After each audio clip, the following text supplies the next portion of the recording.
first interest in design came about in the Midlands, where Land Rovers and Range Rovers are built. And a particular building had quite a great influence on your interest in design. A lot of that is carried through.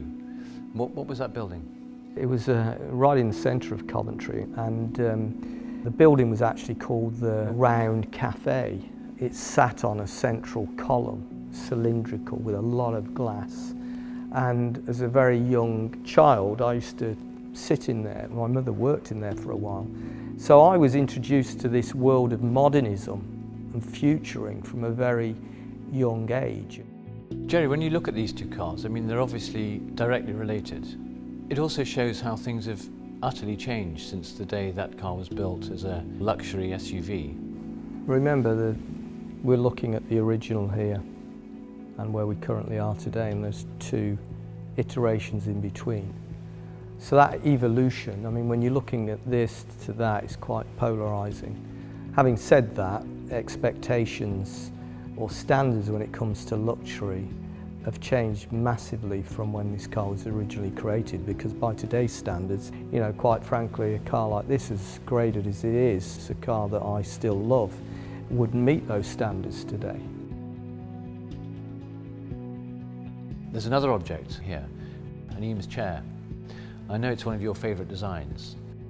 It has certain values that are important to me in design, being true to materials. The fact that rather than covering up the structure, the base, they've celebrated that. The way it's constructed is as much about the design as the pure aesthetics. And I know another one of your interests is wristwatches.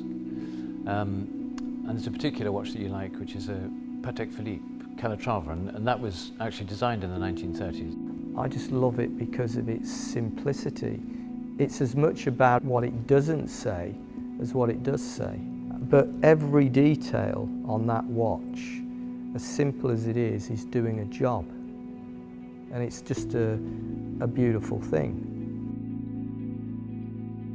Now, you're a collector of art, Jerry, and in particular I've noticed you've got some Joseph Alber's prints. One of the reasons why I like Alber's so much is the precision of his work through the printing process, silk screen printing, which allows you to get perfect lines of connecting colour.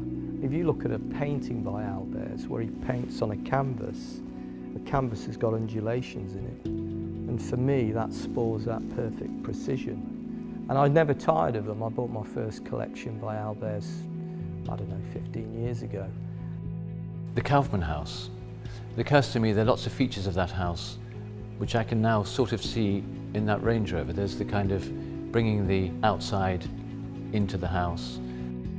The first time we really did it was on the Evoque. This massive panoramic roof was a direct influence of trying to bring the outside in.